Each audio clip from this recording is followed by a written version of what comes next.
Hello and अस्सलाम वालेकुम। उमर चीमा के साथ मैं हूं Ejaz Syed, program talk shock के लिए।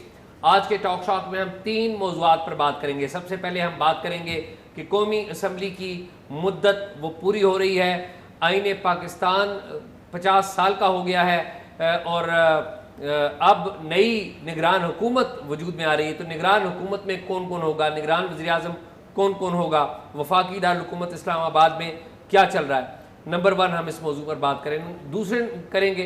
दूसरे नंबर पर हम बात करेंगे कि वफाक में रहमतुल लिल आलमीन अथॉरिटी वो कायम की गई थी। साबिक दौर का इनिशिएटिव था, यानी कि इमरान खान साहब के दौर का इनिशिएटिव था, लेकिन उसके चेयरमैन नए तैनात किए गए हैं। कौन है, बैकग्राउंड क्या है, इसके ऊपर बात करेंगे। और तीसरे नंबर पर हम बात करेंगे वफाकी वजारत तालीम की एक वजाहत है। हमने कल वफाकी वजारत तालीम और उसके नीचे जो वफाकी निज़ामात तालीम में भर्तियों का मामला और कुछ 2 मंसूबों का जिक्र किया था। उसके बारे में हमारी कुछ अहम लोगों से मुलाकात हुई है। वो वजाहत क्या है वजारत तालीम की, उसके ऊपर बात करेंगे। उमर चीमा से बात का आगाज़ करते हैं। चीमा साहब, निगरान वज़ीर आज़म का मुझे पता चल गया। अच्छा, ठीक है। और मैंने सुना है कि उन्होंने डिसाइड कर लिया कि उमर चीमा नए वज़ीर आज़म होंगे। शाही बस आप दुआ करें कि आपकी ज़ुबान मुबारक हो। बिल्कुल, ये कभी हुई नहीं है, लेकिन अगर हो जाए तो बड़ी बात बड़ी बात है वैसे। अच्छा, एनी हाउ, आप शहर में क्या सुन रहे हैं? शाही मैं तो पहले तो अपना नाम ही सुन रहा हूँ। अच्छा, हाँ, और मेरे अलावा भी कोई नाम चल रहे हैं, लेकिन ये है कि एजाज़ वैसे नाम तो अभी चल रहे हैं। जिस तरह हमने कल भी जिक्र किया था कि राना सनाउल्लाह जो हैं वो जो हफीज़ शेख हैं उनका नाम ले रहे हैं, या वो कह रहे हैं कि सुप्रीम कोर्ट के एक साबिक जज हैं जो कि असल में इशारा जो है वो सदक जिलानी साहब जो है उनकी तरफ भी है। वैसे बाय द वे कोई जलील अब्बास जिलानी साहब जो हैं उनके भी कोई जो है बैकग्राउंड चेक हो रहा है। चेक होने में वैसे काफ़ी लोगों का हो रहा है। सो मच एजाज़ कि मैंने सुना है कि इशरतुल आबाद का भी बैकग्राउंड चेक हुआ है, डॉक्टर इशरतुल आबाद का, जो कि एम के गवर्नर रह चुके हैं। हाँ, तो वो तो चीज़ें चल रही हैं, लेकिन मुझे लग रहा है कि जैसे ये ना हो कि नाम और चलते रहें और जो इसहाक डार हैं वो बन जाएँ फाइनेंस मिनिस्टर। अच्छा, शहबाज शरीफ अपनी कोशिश में है, लेकिन उनसे ज़्यादा मुझे जो है ना ये इसहाक डार का लग रहा है। बिल्कुल। और उसकी मैं एक आपको यानी कि अब ये डिपेंड करता है कि मर्ज़ी किसकी चलेगी। पहली बात तो ये है कि नून लीग में इस चीज़ पे काफ़ी रिजेंटमेंट भी है। वो समझते हैं कि ये बड़ी बदनामी होगी, लेकिन ये है कि नून एक और जो एक काउंटर आर्गूमेंट है वो ये है कि हमारी पहले कौन सी नेक नामी थी, कोई ऐसी तो हमारे कोई लोग हाँ झंडे तो लगे नहीं हुए। ठीक है, अब ये है कि इसमें रैशनल क्या आ रहा है। रैशनल इसमें ये आ रहा है कि उस लिहाज से ये है जी कि नून लीग ये समझ रही है कि जी अगले कुछ 6 माह में इनकलाब आना है पाकिस्तान में। और इनकलाब किस लिहाज से आना है, नहीं मतलब है कि इकानमी के हवाले से। और वो समझते हैं जी कि हमने चूँकि इस इकानमी की वजह से सफ़र किया है, हम वो जो इनकलाब है उसकी बुनियाद रखने वाले हम हैं। पता नहीं आना है या नहीं आना, मैं वैसे एक मफरूज़े की बात कर रहा हूँ कि जो सोच है वो जिन लाइनों पर चल रही है वो क्या है। तो वो समझ रहे हैं कि अगले 6 माह तक कोई IMF की भी कोई 2 जो किस्तें हैं वो जो है एग्जीक्यूट हो जाएंगी, तो कोई सूरत हाल जो है ना बेहतर होना शुरू हो जाएगी। तो अगर उस दौरान कोई हफीज़ शेख जो या कोई और बंदा होगा, तो जो समत का तयन हमने किया है चलना तो उन्हीं तरफ है। तो बजाय इसके कि क्रेडिट उनको जाए, क्रेडिट जो है वो नून लीग को जाए, या दूसरे अल्फाज में ये है जी कि मियाँ नवाज शरीफ जो हैं उनकी क़यादत में जो उन्होंने फ़ैसला किया था कि जो अपने इसहाक डार हैं उनके महबूब समदी, तो कि उनको उनके ज़रिए ये चीज़ें चलें, तो वो कहें जी कि मैंने जो है ना मुल्क को मुश्किलात से निकाल के मियाँ नवाज शरीफ की गोद में दे दिया। ठीक है, तो बाकी ये है कि जो बाकी आपकी इतलात जो है वो आप भी बताएं, कोई हैं? नहीं, इसहाक डार के हवाले से तो आपको पता, मैं काफ़ी पहले ये बात कर चुका हूँ। तो शायद हम तो उसी का पैरा दे रहे हैं अभी तक। नहीं, लेकिन मैं ये कह रहा हूँ कि वफाकी दारुल हुकूमत इस्लामाबाद में क्या क्या हो रहा है, या जो पावर कॉरिडोर्स हैं वहाँ पर किन किन के नाम हैं। आपने जो नाम लिया हफीज़ शेख का, बिल्कुल नाम है। अच्छा, हफीज़ शेख का जो नाम है उसमें जो दलील ये दी जा रही है, ये इस्टेब्लिशमेंट के हल्के जो प्रो इस्टेब्लिशमेंट पॉलिटिशियंस हैं वो ये कह रहे हैं कि शायद इस्टेब्लिशमेंट चाहती है कि हफीज़ शेख आ जाए। तो अब सवाल ये पैदा होता है कि क्या आसिम मुनीर अगर नवाज शरीफ साहब को कहते हैं कि भाई हफीज़ शेख का नाम वज़ीर आज़म बना दें, तो क्या नवाज शरीफ साहब नो करेंगे? सवाल तो ये पैदा होता है ना। तो मेरा ये ख्याल है कि नवाज शरीफ साहब नो नहीं करेंगे, या कम अज़ कम अगर आसिम मुनीर साहब किसी का नाम लेंगे तो वो इस कैलकुलेशन के साथ लेंगे कि उनके नाम को नो नहीं किया जाएगा। तो सवाल ये है कि क्या नवाज शरीफ साहब नो करेंगे? मेरा नहीं ख्याल कि अगर आसिम मुनीर ने नाम कोई दिया तो उसके ऊपर नवाज शरीफ नो करेंगे। क्यों नो नहीं करेंगे? वो इसलिए नो नहीं करेंगे कि वो ये चाहेंगे कि वो एक तो उनका इमेज बना हुआ है कि वो इस्टेब्लिशमेंट से पंगा लेते हैं, आर्मी चीफ कोई उनके साथ चल नहीं सकता, और दूसरा ये है कि उन्होंने दो जो CBMs हैं वो कर लिए हुए हैं पहले इस्टेब्लिशमेंट के साथ। एक CBM उन्होंने ये किया कि उन्होंने एक्सटेंशन का जो कानून था उसको मोहर लगाई, यानी कॉन्फिडेंस बिल्डिंग मेजर जी, कॉन्फिडेंस एतमाद की फजा उन्होंने या एतमाद कायम करने के हवाले से इकदाम ये किए। दूसरा कॉन्फिडेंस बिल्डिंग मेजर उन्होंने ये किया कि मुस्लिम लीग नून का जो प्राइम मिनिस्टर का कैंडिडेट उन्होंने बनाया वो किसी और को भी कर सकते थे, लेकिन इस्टेब्लिशमेंट की बड़ी पुरानी ख्वाहिश थी, 93-94 की ख्वाहिश थी शहबाज शरीफ बने, तो शहबाज शरीफ को उन्होंने इस्टेब्लिशमेंट का प्राइम मिनिस्टर लगा दिया अपनी पार्टी के अंदर से। ठीक है, तो ये जो दो बड़े CBM है ना, ये साबित करते हैं कि शायद अगर आर्मी चीफ उनको नाम दें तो यू नेवर नो कि नवाज शरीफ साहब ओके कर दें। लेकिन मेरा ये ख्याल है कि ये बात वो है जो इस्लामाबाद में हो रही है, एक बात। दूसरी बात यह है कि जस्टिस रामदे का नाम भी आप सुन रहे हैं, वो भी सामने आया है। डॉक्टर इशरत इबाद का नाम भी आपने सुन लिया। लेकिन एक और नाम जो सामने आया है, वो मुझे किसी ने कहा कि यार देखें इसहाक डार जो है उसके ऊपर तो लोग इख्तलाफ कर सकते हैं और बाज़ लोगों को इख्तलाफ भी है, विद इन दी पार्टी इख्तलाफात हैं, तो कौन सा नाम है जिस पे इख्तलाफ नहीं है? तो उन्होंने कहा कि जी एक ही नाम है, उस पर इख्तलाफ नहीं है, उस पर आर्मी चीफ भी राज़ी हो सकते हैं, उस पर राजा रियाज साहब भी इख्तलाफ नहीं करेंगे, उस पर जरदारी साहब भी इख्तलाफ नहीं कर सकते, और उसमें नवाज शरीफ साहब भी इख्तलाफ नहीं कर सकते, वो नवाज शरीफ ही हैं, शहबाज शरीफ ही हैं, शहबाज शरीफ ही हैं। तो लेट्स सी कि कौन आता है, लेकिन ये 3-4 में से आई मोस्ट लाइकली एक है कि एक शहबाज शरीफ, इसहाक डार, हफीज़ शेख, जलील अब्बास जिलानी या तसद्दुक़ जिलानी। तो मेरे ख्याल इन्हीं काफ़ी नाम है, ये भी हो सकता है कि इनसे हटकर भी कोई हो। मेरे ख्याल में 2 दर्जन जो निगरान वज़ीर आज़म है वो शहर में फिर रहे हैं और कम अज़ कम अपनी लॉबिंग ज़रूर कर रहे हैं। तो लेट्स सी कि क्या बनता है। लेकिन एक बात और बता दूं मैं आपको कि जो वफाक में निगरान काबीना बनेगी उसमें चीमा साहब आपको 2-3 खबरें दे दूं, और ये देख लीजिएगा कि हम इधर बैठे हुए हैं, ये देखिएगा टाइम विल टेल कि आप ऐसे चेहरे भी देखेंगे जो अभी रिसेंट पास्ट में पाकिस्तान तहरीके इंसाफ के साथ मुंसलिक थे। अच्छा जी, पाकिस्तान तहरीके इंसाफ के साथ जो लोग रहे हैं वो चेहरे भी आप देखेंगे। मिसाल के तौर पे फैसल वाडा भी हो सकते हैं निगरान दौर में, और भी कुछ ऐसे पंजाब में कुछ लोग हैं सर्व किए हुए, वो भी हो सकते हैं। खैबर पख्तूनख्वा में जो लोग हैं, यानी कि मेरे पास इतला ये है कि हिस्सा दिया गया, किस किस को हिस्सा मिला। पाकिस्तान पीपल्स पार्टी को निगरान जो काबीना है उसमें 3-4 नॉमिनेशंस का हिस्सा मिला हुआ है, शायद वो नॉमिनेट करेंगे। कुछ हिस्सा JUI फे को भी मिला हुआ है, कुछ हिस्सा जो है वो परवेज़ खटक साहब को भी मिला है, सूबे में भी है वैसे बाय द वे, सूबाई जो है उधर भी है, क्योंकि सूबों में भी कुछ तब्दीलियाँ होंगी आप देखिएगा। तो लेकिन एजाज़ ये है कि ये बात मुझे ज़रा इस पर थोड़ी सी हज़म नहीं हो रही। वो इसलिए नहीं हो रही क्योंकि अभी रिसेंटली इलेक्शन कमीशन ने KP गवर्नमेंट को कहा है कि वो तमाम लोग जो कि जिनकी सियासी वाबस्तगी है उनको आप कैबिनेट से फ़ारिग करें। ठीक है, तो अगर ये उन्होंने किया, पहले पंजाब में एज सच यानी कि उनके साथ उनके मुरासम होना, ताल्लुकात होना नून लीग के साथ या पीपल्स पार्टी के साथ जो पंजाब की गवर्नमेंट है वो एक अलग बात है, लेकिन वो जो है ना बाकायदा यानी कि किसी पार्टी का हिस्सा होना वो लोग नहीं थे। मैं ये बात कर रहा हूँ कि जो रिसेंटली पाकिस्तान तहरीक इंसाफ के साथ रहे हैं, नहीं लेकिन ये जो छोड़ गए, मैं उनकी बात कर रहा हूँ। नहीं मैं ये कह रहा हूँ कि वो एक आप कह रहे हैं ना जैसे पीपल्स पार्टी को भी हिस्सा मिल रहा है या वो तो नहीं वो मैं वो बता देता हूँ वो कैसे है।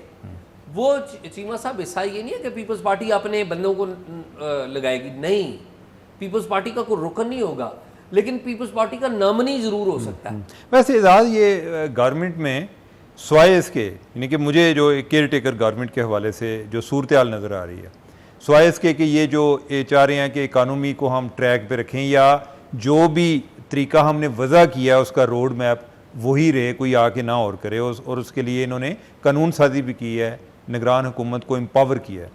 उसके अलावा ये क्या कर सकते हैं कोई आइडिया नहीं है। आपको आइडिया होगा कि जब प्रेसिडेंट जरदारी साहब जब प्रेसिडेंट थे तो उस टाइम वो प्रेसिडेंट थे ना, यानी कि उनकी जो है एक तरह की उनकी सरबराही में ही इलेक्शन हो रहे थे और जो लगे लोग मुख्तलिफ जगहों पे, तो कोई ऐसा सच कोई बड़ा फ़र्क नहीं पड़ता। नहीं। अच्छा, फाइनेंस के वाले से मैं आपको बता दूं, रजा बाकर इज़ वेरी इंपॉर्टेंट नेम। रजा बाकर, ये याद रखें कि उनको कोई ना कोई ओहदा यहाँ पर ज़रूर मिलेगा। फाइनेंस मिनिस्टर बन गए या प्राइवेटाइजेशन के बन गए या FBR के बन गए या चेयरमैन बन गए या कुछ और, उनको कोई ना कोई ओहदा रजा बाकर को भी मिलेगा। तो इस तरह कुछ नाम है जो कि हो सकते हैं, लेकिन खैर ये टॉपिक वो है जो आखिरी दम तक रहेगा। और आप ये जो है ना इस घड़ी की खबर है, इस घड़ी यानी कि जितनी तेज़ी से डेवलपमेंट हो रही हैं। आज कोई शहबाज शरीफ साहब जो है उन्होंने आदिल शाहजेब को इंटरव्यू भी दिया है और उन्होंने कहा जी कि अभी तक नाम शार्ट लिस्ट ही नहीं है। ठीक है। तो लिहाजा मेरे ख्याल है कि ये चीज़ें हैं जो चल रही हैं, लेकिन शायद मुझे अभी भी जो है ना इस आग डार का लग रहा है। चीमा साहब, लेट्स सी कि क्या होता है। नहीं, मेरे यही ख्वाहिश है सिर्फ कि आपकी खबर जो है ना वो दुरुस्त नहीं, आप मेरी ख्वाहिश पे मत जाए, आप अपनी खबर दें, ठीक है? नहीं, खबर मेरी देखें, इसमें यानी कि इस टाइम जो है ना ये बहुत बड़ी बैट होती है, ठीक है, कि खबर देना, ठीक है। तो अब ये है कि ये चीज़ जो है ना ये ठीक हो जाए। तो यानी मुझे ये देखें, पहली बात तो ये है कि मेरे कहने पे तो किसी ने नहीं लगा, जी, ठीक है, या आपके कहने पे तो किसी ने नहीं लगा। हमारा तो यही हो सकता है कि इस टाइम पे गैस कितना दुरुस्त है और इस टाइम पे यानी सारे गैस लगा रहे हैं। ठीक बात। अगर जो है इधर कोई आइडिया होगा या जिस तरह आपने बात की नवाज शरीफ से मशवरा करते होंगे, आसद जरदारी से मशवरा करते होंगे, फजल रहमान से करते होंगे, लेकिन ये है कि जो दो लोग हुकूमत में हैं कि जो इस मामले में सबसे ज़्यादा बाखबर हैं वो या शहबाज शरीफ हैं या जो है वो आर्मी चीफ है। अच्छा, और मैं इसको इस तरह से समझता हूँ कि दो बंदे जो सबसे पहले बाखबर हैं वो नवाज शरीफ और आर्मी चीफ है और बाद में शहबाज शरीफ है। चलें शायद ये नहीं कि आपने कोई ना कोई थोड़ी सी तरमीम करनी है, ठीक है, मैं मान गया। और वैसे भी एजाज़ ये है कि नवाज शरीफ जो है ना उनको पिछली उम्रें जाके कोई जो है ना अपनी मर्जी का आर्मी चीफ, यानी कि जिनके साथ उनकी बन रही है और अभी तक जो है शुरू में सबके साथ बनती है। नहीं मेरे ख्याल ये सिलसिला चलते रहना है। नहीं, देखे ना, रहील शरीफ को भी उन्होंने लगाया था, शुरू में हमने देखा कि बड़े, लेकिन रहील शरीफ ने भी वही रोल प्ले किया। लेकिन एजाज जो है ना अभी सूरत हाल जो है ना बड़ी मुख्तलिफ है, यानी कि इमरान खान की जो पोलराइजेशन की बुनियाद उन्होंने रखी हुई है ना, अब लोग यानी कि कोई गैर जज्बाती आदमी होगा कि जो आप न्यूट्रल रहने दें, नहीं तो अगर कोई था भी न्यूट्रल उसको चार गालियाँ देके ना उसको अनन्यूट्रल किया हुआ है। तो उस लिहाज से ये है कि जो है ना एक डिवीजन जो है वो बड़ी क्लियर है, यानी कि वो पहले वाली बात जो है ना आर्मी चीफ वाली भी वो उस तरह से नहीं है। बिल्कुल ठीक बात है। चलें, चीमा साहब, एक रहमतुल्लिल आलमीन अथॉरिटी है, उसके सरबराह तैनात हो गए, तो मैं चाहता हूँ नाम आप बताएं और फिर थोड़ा सा बैकग्राउंड भी रहमतुल्लिल आलमीन अथॉरिटी का बताएं। बस इजाज़ यही है कि हम दोनों एक जगह पर ही बैठे हुए थे जिधर, यानी कि मेरे ख्याल है कि हम पहले लोग थे जर्नलिस्टों में, ठीक है, कि जिनको इस बारे में बाकायदा तौर पे पता चला था, ठीक है, वो एक जगह पर बैठे हुए थे और उधर जो हैं वो जो चेयरमैन साहब, वो नए चेयरमैन जो हैं वो उधर आए और जो तो जो उनको लगाने वालों में शामिल थे सिलेक्शन प्रोसेस में, उनके साथ हमारी गपशप चल रही थी। उन्होंने कहा कि ये भी कोई आपको एक खबर आ जाए कि ये हैं, और वो हैं जो क्या नाम है मुझे, खुर्शीद नदीम साहब, खुर्शीद अंजम पता नहीं दरमियान में खुर्शीद अंजम आ रहा होता है, खुर्शीद नदीम साहब। तो इजाज़ वैसे ये है कि ये मुझे फ्रैंकली बहुत अच्छी चॉइस लग रही है। ये नहीं कि कोई हमारे जानने वाले भी हैं, लेकिन ये है कि हमारे जानने वाले हों और अगर अच्छी चॉइस ना हो तो हम कोई एक खामोशी इख्तियार कर सकते हैं, लेकिन ये है कि बहुत अच्छी चॉइस है, बड़े रीज़नेबल आदमी हैं। उन्होंने जो इंतहा पसंदी है उसके ख़िलाफ़ जो नैरेटिव है उस पर भी काफ़ी काम किया हुआ है। जो इस्लामिक आइडियालॉजी काउंसिल है उसके भी वो मेंबर रह चुके हैं। जो गामदी साहब हैं, जावेद गामदी साहब, उनकी अफकार से मुतासर हैं, कोई शक नहीं। हाँ, तो एक अच्छी शोहरत के मालिक हैं, फाइनेंशियली भी उनका कभी कोई क्लीन आदमी है। मैं मिडिल क्लास आदमी वैसे है। एजाज, अगर मिडिल आपको क्लास पता आदमी, नहीं, पिंडी में एक जो मुतवस्त तबके का इलाका है, वहाँ पे रहते हैं। एजाज, चोरी डाका नहीं है उनके हम ऊपर। दोनों घर गए थे उनके जी गए यानी थे। कि एक दफ़ा जी, जी। जो एक दफ़ा उनसे मुलाकात हुई थी, उधर यासिर पीरज़ादा साहब जी, भी आए जी, हुए जी, थे। जी। हाँ, तो उनकी जो है ना रहन सहन से भी उनकी एक जो ईमानदारी है वो, सादगी हाँ भी, हाँ, सादगी भी बड़ी है और इंतहाई शरीफ और नफ्स शरीफ इंसान आदमी है। हाँ और अपने टैलेंट की वजह से आ गया है। और मैं आपको थोड़ा सा और बैकग्राउंड बताऊं आपको, आप सुन के हैरान होंगे कि किसी ज़माने में नवाज शरीफ साहब की जो 90 की दहाई में जो हुकूमत थी ना, जो 12 अक्टूबर 99 की फौजी बगावत की नज़र हो गई, उसमें वो प्राइम मिनिस्टर के स्पीच राइटर भी रहे हैं। अच्छा, जी जी जी जी। अच्छा। और वो कैसे कि खलील मलिक साहब हुआ करते थे एक, आपको याद है, हाँ, खुशनूद अली खान के भाई, तो उन्होंने इनको गालबन उनकी नज़र पड़ी या वटेवर ये, या फिर ये इकट्ठे काम करते रहे, कोई इस तरह का मामला था। तो ये चूँकि इनका जो बैकग्राउंड है ये जमात इस्लामी का बैकग्राउंड है, लेकिन जमात इस्लामी से इनकी आमांगी नहीं है। ये कुतुब लिखी हैं इन्होंने काफ़ी, कालम लिखते हैं, आपको पता है दुनिया अखबार में कालम लिखते हैं। और इनके कालम चीमा साहब, मैं अब आपको बताऊं कि मैं दुनिया अखबार यानी पढ़ता हूँ, उसमें 3-4 कालम होते हैं जिनमें इनका कालम भी है, जिनके लिए मैं पढ़ने, मिसाल के तौर पे वहाँ पे रऊफ़ क्लासरा कालम लिखते हैं, मैं उनका कालम पढ़ता हूँ। वहाँ पे अयाज अमीर साहब कालम लिखते हैं, मैं उनका कालम पढ़ता हूँ। और वहाँ पे खुर्शीद नदीम साहब कालम लिखते हैं, और इनका खुर्शीद नदीम साहब का कालम मैं बाकायदा रेगुलर रीडर हूँ। आप इनके गुज़श्ता कॉलम्स भी देख लें तो बड़ी मुदल्लल अंदाज में ये दलील के साथ बात करते हैं। एजाज, इन्होंने कोई किताब भी लिखी है कि जिसमें एक मुस्लिम वर्ल्ड के हवाले से है कि जो चैलेंजेस आ रहे हैं, आपने एक अकली तौर पर इनका किस तरह मुकाबला किस तरह करना है। क्योंकि हमारे यहाँ ये एक बहुत बड़ा इशू है कि हम जो है कि ना दुनिया को जज्बात के ज़रिए फ़तह करने की कोशिश करते हैं, लेकिन उन्होंने एक दलील के साथ एक डायरेक्शन दी कि हमें अगर हम वाकई चाहते हैं कि मॉडर्न वर्ल्ड का हिस्सा बने तो उसके क्या तरीके हो सकते हैं। तो अच्छा है यानी कि उनका, और जो अच्छी चीज़ है आपके भी नॉलेज में कि यानी कि उनको इवन जो हुकूमती इत्तेहादी थे मौलाना फजलुर रहमान, उनके मौलाना साहब तो जो जिधर कोई इस तरह की कोई मजहबी कोई स्लाट आती है और गैर मजहबी भी दोनों साइड पे कैंडिडेट होते हैं और मुख्तलिफ जगहों पे लेने में भी कामयाब हो जाते हैं, लेकिन इधर वो कामयाब नहीं हुए। यानी कि उनके भी एक कैंडिडेट थे जिसको वो चाह रहे थे कि इस अथॉरिटी का, रहमतुल आलमीन अथॉरिटी का चेयरमैन बनाया जाए, लेकिन ये बहुत अच्छा फैसला है कि इनको मुकर्रर करने वाला। अच्छा, ये जो मुकर्रर इन्होंने किया, तो इस मुकर्रर करने में सेक्रेटरी एजुकेशन जो है और बाकी जो लोग हैं इनकी एक वो बनी हुई थी, एक कमेटी बनी हुई थी जिसमें थे। तो वजारत तालीम के हवाले से हमने कल कुछ गुफ्तगू की और हमने बताया कि किस तरह निज़ामत तालीम में जो भर्तियाँ शर्तियाँ हो रही हैं उनका जिक्र किया था, और फिर 2 मंसूबों का जिक्र किया था। तो उसके ऊपर हमारी वजारत तालीम के कुछ आला ज़िम्मेदार हैं, उनसे मुलाकात हुई कल। जिस वक्त चीमा साहब हमने ये रिकॉर्डिंग की थी, उससे पहले मैंने एक क्वेश्चनेयर भेजा था सेक्रेटरी जो है वजारत तालीम के उनको। तो हुआ ये कि उनकी नज़र देर से पड़ी, तो जिस वक्त हमने रिकॉर्डिंग शुरू की तो बाय दैट टाइम उन्होंने रब्ता भी किया था। तो ये ज़रूरी है कि वजारत तालीम का मौक़िफ़ दिया जाए। नंबर 1 वजारत तालीम के जो हुकाम हैं उनसे हमारी मुलाकात हुई, तो उन्होंने एक बात तो ये बात कही कि जो वजारत तालीम के ज़ेर इंतज़ाम 525 भर्तियों का मामला था, उन्होंने कहा कि ये बिल्कुल दुरुस्त बात है कि भर्तियाँ हो रही हैं, लेकिन उन्होंने एक दूसरी पिक्चर भी पेश की। उन्होंने कहा कि जी पहले 3 दफ़ा कहानी का तस्वीर का दूसरा रुख दिखा। तस्वीर का दूसरा रुख। उन्होंने कहा जी पहले 3 दफ़ा इस्टेब्लिशमेंट डिवीजन NOC जारी कर चुकी है, भर्तियाँ कर लें।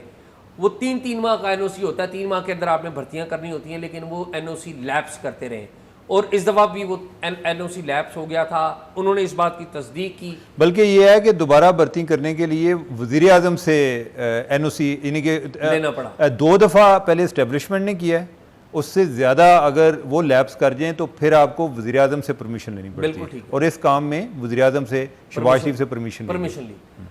दूसरी बात ये उन्होंने बताई कि ये जो भर्तियों में मामलात हो रहे हैं, उन्होंने कहा कि पहली बात तो ये है कि इस्लामाबाद में जो भर्तियाँ होनी है वो इस्लामाबाद के डोमिसाइल का हामिल शख्स, ऐसा बंदा जो यहाँ इस्लामाबाद रहता हो वही रखा जा सकता है।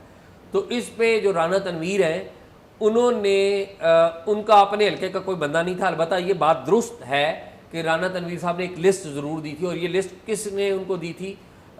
ये कोई मेरे ख्याल में 70-80 बंदों की लिस्ट थी जो उनको उनके साथी वज़रा ने, उनकी पार्टी के लोगों ने और मुख्तलिफ और जमातों के लोगों ने उन्हें सिफारिशें की थी। और एजाज़ मेरे ख्याल इसमें ये वजाहत भी ज़रूरी है कि ये जो लोग हो रहे थे ये मेरे ख्याल कोई ये पीएन टाइप पीएन लेवल के थे, non teaching staff, PN grade 1 और ग्रेड 2। हाँ, ग्रेड 1, हाँ, यानी कि जिधर जो है माली इस तरह के नॉन टीचिंग जिधर जो है यानी कि कोई मेरिट है सच उस तरह से नहीं होता, यानी कि जिसमें कि कोई तालीम या कि जी कोई उसने कोई रिटर्न क्लियर किया है या उसके नंबर कम ज़्यादा थे, ये इधर। और एजाज़ वैसे सबसे ज़्यादा सिफारिशें भी इधर होती हैं। ठीक बात। वैसे एक मैं इंटरेस्टिंग बात बताऊँ, ये दरमियान वजाहत में आ गई कि इसका एक और भी वैसे मसरफ़ होता है कि अगर आप इधर इस्लामाबाद में ना, यानी कि उधर ये भी बात हुई थी कि जो सिफारशी हैं उनमें जर्नलिस्ट भी शामिल थे। ठीक बात, ठीक है।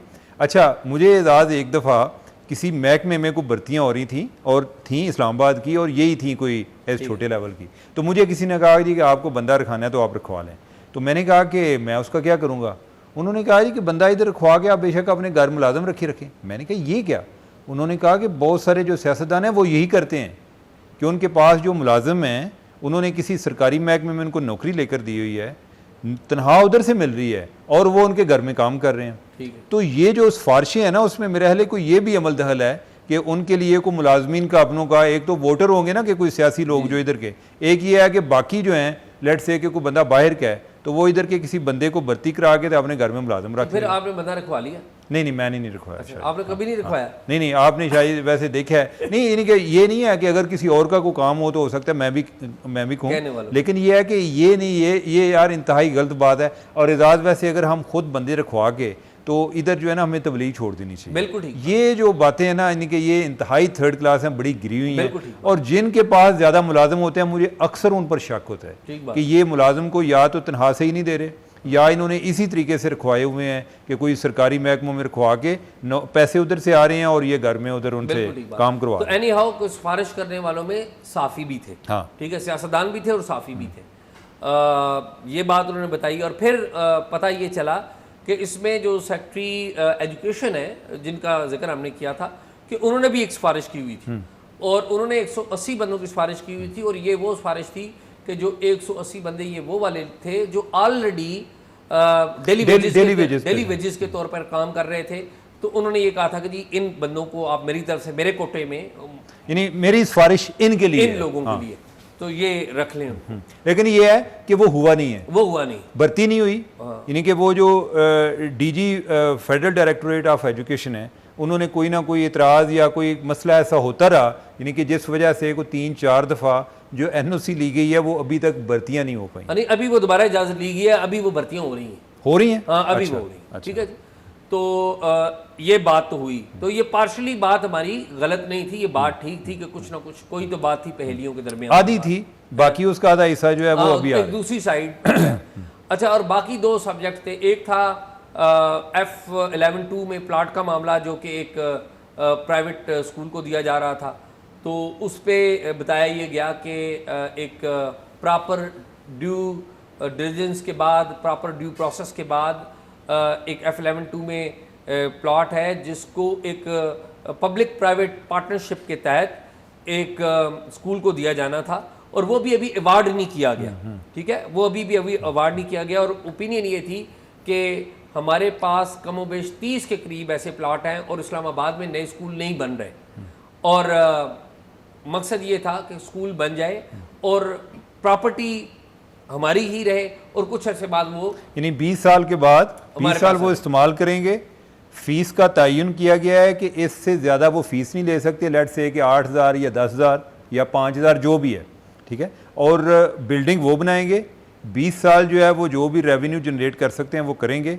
और 20 साल के बाद जो वो प्रॉपर्टी है वो तो ऑलरेडी गवर्नमेंट के पास है, वो बिल्डिंग जो है वो भी इनके पास आ गई और स्कूल जो है वो रनिंग कंडीशन में आ जाएगा। और उनका कहना था कि ये जो ज़मीन है अभी ये एक जो बैडमिंटन कोर्ट के तौर पर भी इस्तेमाल हो रही ये है कि जो साथ वाले हमसाए हैं या जिनके पास खाली पड़ी हुई है, और ये कब से खाली पड़ी हुई है? 1990 से 1990 से 1990 से 1990 से खाली पड़ी हुई है, और ये तब से फिल ही नहीं हो रही। और इवन एजुकेशन मिनिस्ट्री जो है वो भी भूल चुकी थी कि ये प्लाट हमारे है। अच्छा। और तीसरी बात थी कि तालीमाबाद नामी एक NGO को 980 मिलियन का जो प्रोजेक्ट है, तो वो बताया गया कि इसका PC1 तैयार किया गया जिसको प्लानिंग कमीशन से मंजूरी दी गई, उसमें तमाम स्टेक होल्डर्स बैठते हैं। और जो तालीमाबाद को भी अभी अवार्ड नहीं किया गया, उन्होंने बताया कि जो रिक्वायरमेंट्स दी गई थी उन रिक्वायरमेंट्स पे कोई पूरा ही नहीं उतरा, सिर्फ ये पूरा उतरा, और इसकी भी अभी जांच पड़ताल हो रही है। और तालीमाबाद के बारे में जो काफ़ी सारी छान फटक जो है की जा रही है, और तालीमाबाद की जो रिप्यूट है ओवरऑल अच्छी है, अच्छी है। यानी कि कोई हार्वर्ड से तालीम याफ्ता कोई जो है जो उसका तालीमाबाद का हेड है, यानी कि वो एक ट्रेनिंग के हवाले से बड़ी साइंटिफिक बुनियादों पे ट्रेनिंग करा रहे हैं। और एजाज उन्होंने ये भी बताया कि ये तो अभी गवर्नमेंट कराना चाह रही है ट्रेनिंग, ठीक है, लेकिन ऐसा भी है कि बहुत सारे टीचर खुद पैसे दे के उनसे ट्रेनिंग लेते हैं, उनकी और ऐप के मेंबर बने हुए हैं, ऐप को परचेज किया हुआ, और उसका इंसेंटिव ये है कि जब वो ट्रेनिंग ले लेते हैं तो वो इस काबिल हो जाते हैं कि उन्हें कोई बीकन हाउस या कोई हेड स्टार्ट या कोई और जो इदारा है जिधर उनको एक अच्छे मुआवजे पर उधर जॉब मिल जाती है, वो ट्रेनिंग लेकर तो उधर चले जाते हैं। लिहाजा यानी कि ओवरऑल एक अच्छी शोहरत है उसकी जो। अच्छा ना, इसमें दो बातें मुझे चीमा साहब पता लगी हैं कि जो मेरे लिए जिसे कहते हैं ना वो दुरुस्त एक नया डिफरेंट साइड है। एक तो ये है कि सेक्रेटरी जो हैं एजुकेशन के वसीम साहब साफ़ पानी केस में नैब ने उनके ऊपर केस बनाया था। और चीमा साहब, मज़े की बात यह है कि ये साफ़ पानी केस में मैंने जंग अखबार में कॉलम भी लिखा था। ये वो वाला केस था जिसमें राजा कमरुल इस्लाम को गिरफ्तार किया गया था। आपको पता है इलेक्शन हो रहे थे 2018 के, और राजा कमरुल इस्लाम चौधरी निसार के खिलाफ इलेक्शन लड़ रहे थे, और इस पे मैंने कॉलम लिखा था। चौधरी निसार से नीचे वाली सीट पे MPA थे? नहीं, चौधरी निसार भी MPA के इलेक्शन लड़ रहे थे ना, MPA भी लड़ रहे थे और वो भी लड़ रहे थे, ठीक है। तो मैंने यही जो सेक्रेटरी एजुकेशन है इनके बारे में भी लिखा हुआ था, जो मुझे ऑफकोर्स याद नहीं था कि ये केस गलत बनाया गया। और चीमा साहब, जो बात मैंने एट दैट टाइम भी कॉलम में लिखी थी और वो बाद में मुझे पता चली और मुझे याद कराई गई एक्चुअली, कि 9 महीने बाद, ये 9 महीने बेचारे गिरफ्तार रहे राजा कमरुल इस्लाम और यही सेक्रेटरी साहब, और 9 महीने के बाद जब इनकी बेल ऑर्डर हुआ तो उस पहले बेल ऑर्डर में ये लिखा गया कि ये मेलाफाइडी केस बनाया गया। और इस तरह का एक और केस भी मेलाफाइडी बनाया गया था नैब की तरफ से, जो कि अभी क्लियर हो गए में कोई ऐसी बात नहीं। और हमारा चीमा साहब, हम माजी में किस ज़माने में नैब के बारे में, नैब के केसेस के बारे में बात करते रहे, और किस तरीके से जस्टिस रिटायर्ड जावेद इकबाल के दौर में नैब इस्तेमाल होती रही है और मैनिपुलेशन होती रही है, तो उसके ये विक्टिम भी थे। तो मकसद ये है कि रिकॉर्ड दुरुस्त रहे, जो मालूमात हमारे पास नहीं थी वो हमारा बयान करना ज़रूरी था, the other side of the story भी हमें पता चली है। तो मेरे हाल में और चीमा साहब को बात तो नहीं जो कहने बस जी, मेरे हाल काफ़ी है जी। तो नाजरीन, आपने प्रोग्राम हमारा देखा, निगरान हुकूमत के बारे में भी हमने बताने की कोशिश की, बाकी रहमतुल्लिल आलमीन अथॉरिटी के बारे में और वजारत तालीम के हवाले से भी हमने बात की। तो आपने हमारे प्रोग्राम के बारे में अगर कोई राय देनी है तो इनबॉक्स में जो पब्लिक है उसको ज़रूर करें, कमेंट बॉक्स, और अगर हमें कोई मालूमात देनी है तो talkshock777@gmail.com पर ज़रूर हमें मालूमात भेजें, एविडेंस भेजें और हमसे ज़रूर रब्ता करें। तो फ़िलहाल अब तक के लिए इजाज़त दीजिए।